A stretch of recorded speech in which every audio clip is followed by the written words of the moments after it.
Hi, good morning everybody. How are you? Welcome to the Professional Kumar online class accounts board in my 18th video lecture. Today I am going to discuss very important topic for 3 marks question in your board exam and for also solving long question. This topic will be based on how to prepare a stock of consumable goods. Stock of consumable goods का मतलब वो goods होता है जो वो consume हो जाता है ड्यूरिंग द ईयर।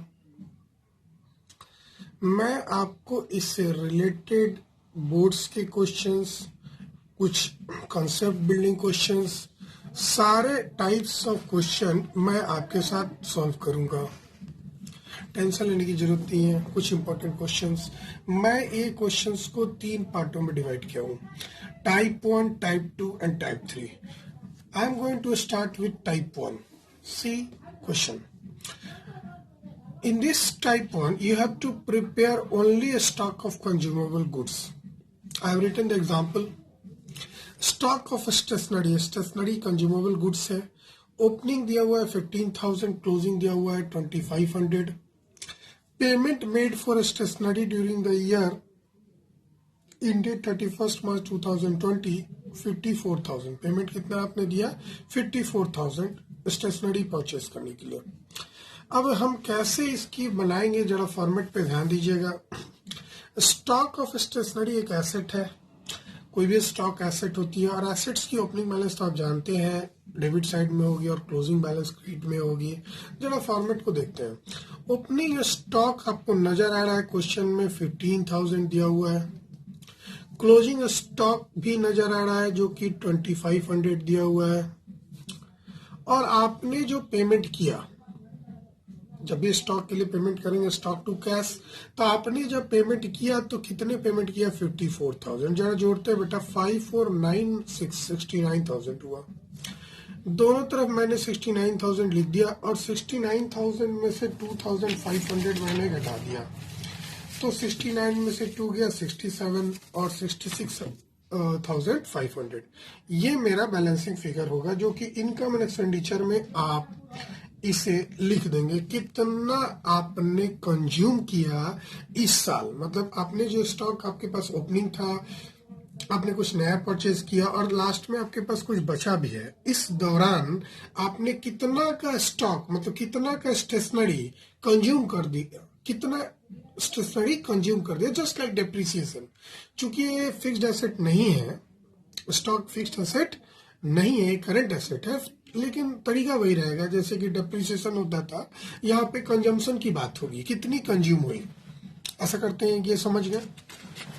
आइए एक इससे रिलेटेड आपको बोर्ड का क्वेश्चन मैं आपको सॉल्व करा रहा हूँ। 3 मार्क्स जो कि बोर्ड में आया था, मैं आपके साथ एक क्वेश्चन सॉल्व। हाँ बच्चे जरा ध्यान से देखिएगा, इस क्वेश्चन को जरा ध्यान से देखिए। ये क्वेश्चन नंबर 14, ये 2020 का मेरे पास पेपर है। ये क्वेश्चन मैं बनवा चुका हूँ। ये क्वेश्चन 2020 में ही और में आया था, जरा ध्यान से दीजिए। एक मेडिसिन का ओपनिंग स्टॉक दिया हुआ है 60,000। आपको यहाँ पे 2 एक्स्ट्रा चीज भी नजर आ रहा होगा, क्रेडिटर। कभी कभी हम लोग उधार भी सामान खरीदते हैं, लेकिन उधार खरीदते हैं तो उधार अकाउंट यानी क्रेडिटर अकाउंट बनाने की तब जरूरत पड़ती है जब क्रेडिट परचेज निकालनी होती है। इस क्वेश्चन में क्रेडिट परचेज दिया हुआ है, बहुत सारे बच्चे इसको भी खोल चुके थे अकाउंट। ये टाइप 2 के क्वेश्चन में मैं बताऊंगा डिटेल में, लेकिन आपको फिलहाल ये एक इजी क्वेश्चन था, एकदम ही इजी क्वेश्चन था। और आपको ये खोलनी नहीं थी क्रेडिटर अकाउंट, सिर्फ स्टॉक अकाउंट खोलनी थी, क्योंकि आपको क्रेडिट परचेज और कैश परचेज दोनों दिया हुआ था। क्रेडिट परचेज करने के लिए क्रेडिटर अकाउंट खोलनी होती है, यहाँ पे फिलहाल हमको यूज नहीं करना है। तो इस क्वेश्चन को जरा जल्दी जल्दी बनाते हैं। ओपनिंग स्टॉक आपको 60,000 दिया हुआ है, क्लोजिंग 10,000 दिया हुआ है। मैंने फॉर्मेट पहले से ही बना रखा था। आपने गौर किया कितना का कैश परचेज किया था, क्वेश्चन में दिया हुआ है 46,500, और कितना का क्रेडिट परचेज किया था 2,76,000। जरा हम जल्दी जल्दी बेटा जोड़ते हैं, बच्चे जोड़ते हैं कि 60,000 में अगर 46,500 ऐड करें प्लस 2,76,000 को ऐड करें तो ये मेरा आ रहा है 3,82,500। मैं दोनों तरफ इसको लिख दूंगा। चूंकि हमको ये निकालना है कि कितना का मैंने कंजम्पशन किया इस साल के दौरान, कितना का मैंने स्टॉक ऑफ मेडिसिन कंज्यूम किया, तो ये मेरा बैलेंसिंग फिगर है 3,72,500। बच्चे अगर मार्किंग स्कीम की बात करें कि कैसे इस पे मार्क्स बैठाया है सीबीएसई बोर्ड ने, तो ये वाली बैलेंस की बात करें, मैं फिर से बता दूं, मैं कॉपी चेक करने जा रहा हूँ, फिलहाल अभी बंद है, मैं फिर से जाऊंगा। तो ये वाला आपका 1 मार्क्स के लिए था और बच्चे ये सब पे हाफ मार्क्स था, half marks, half marks, half marks. तो आपने गौर किया यहाँ भी हाफ मार्क्स, तो ये 1, 2 एंड 3 मार्क्स का क्वेश्चन था। अब कुछ भी पॉइंट जैसे आपने लिखा होगा, कोई भी आपने अगर ये बनाया होता तो हाफ मार्क्स मिलता, ये बनाया हुआ रहता तो हाफ मार्क्स मिलता, ये बनाया हुआ रहता तो हाफ मार्क्स मिलता, ये बनाया हुआ रहता तो हाफ मार्क्स मिलता, ये आपका अगर सही आता तो आपको 1 मार्क्स आता। आशा करते हैं आप ये समझ गए हैं। आइए हम आपको टाइप 2 में ले जाते हैं। जरा ध्यान से देखिए, मैंने अभी बोला उसमें क्रेडिटर्स भी होगा। आइए बोर्ड पे स्क्रीन पर आपको क्वेश्चन नजर आ रही होगी। आपको कंज्यूमेबल गुड्स टाइप 2 में स्टॉक ऑफ कंज्यूमेबल गुड्स और creditor of for consumable goods दोनों ही जब दिया रहा है, जैसे कि स्टॉक ऑफ स्टेशनरी और क्रेडिटर फॉर स्टेशनरी दोनों दिया हुआ है, और ये भी बोला है कि हमने कितना स्टेशनरी के लिए अमाउंट पे किया है, जो कि 1,08,000 दिया हुआ है 31 मार्च 2019 को। तो इस क्वेश्चन को हम लोग कैसे बनाएंगे? बहुत ही आसान क्वेश्चन है, जरा हम फॉर्मेट पे ध्यान देते हैं। अभी हमने आपको भरना सिखाया था कि स्टॉक ऑफ स्टेशनरी चूंकि एक एसेट अकाउंट है, स्टॉक ऑफ स्टेशनरी चूंकि एसेट अकाउंट है, तो स्टॉक ऑफ स्टेशनरी आपको बता दे बच्चे, स्टॉक ऑफ स्टेशनरी क्या लिखेगा?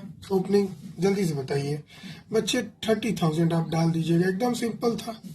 30,000 मैंने उठा के डाल दिया, देखिए 30,000। क्लोजिंग में कितना डाल देंगे? 5,000। ये तो सोचना ही नहीं है। ओपनिंग क्रेडिटर कितना था बच्चे? 20,000। सर इधर क्यों लिख रहा है? सर क्रेडिटर का ओपनिंग बैलेंस हमेशा क्रेडिट शो करता है, और क्लोजिंग बैलेंस हमेशा हमेशा याद रखिएगा, लायबिलिटी का ओपनिंग बैलेंस क्रेडिट में और क्लोजिंग बैलेंस डेबिट में, एकदम ध्यान से। और क्रेडिटर को हमने इस साल पे किया था 1,08,000। जब ये हमको पता चले कि स्टार्टिंग में मेरा बकाया था 20,000 और लास्ट में मेरा बकाया है 30,000 और हमने कुछ पेमेंट कर चुका है, तो हम कितना का क्रेडिट सामान खरीदे हैं? आप यूं समझिए कि आप एक दुकानदार के पास आपका खाता चलता होगा, किराने दुकानदार के पास आपका खाता चलता होगा, आपके मम्मी पापा अगर सामान खरीद के लाते होंगे तो ऐसा मेंटेन करते होंगे। उस क्रेडिटर को कुछ बकाया पहले का था, मतलब दुकानदार को आपको देना था 20,000। साल के लास्ट में आपका 13,000 भी बकाया है, आपने कुछ उसको पे भी कर दिया, तो कितना का आपने उधार सामान खरीदा अगर निकालना हो तो बड़ा आसान है बच्चे। 1,08,000 का आपने क्रेडिट परचेज किया है, सॉरी कैश परचेज पेमेंट किया है, और लास्ट में आपके पास 13,000 बचा है। और आप में अगर हम बात करें तो इसको अगर जोड़ दें तो 1,21,000 आया।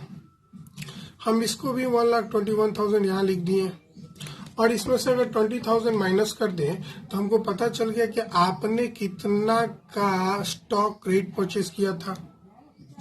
और जब कितने का क्रेडिट परचेज किया था तो इसको उठा के हम यहाँ पे डाल देंगे। जरा ध्यान से देखना, उठा के यहाँ पे डाल देंगे।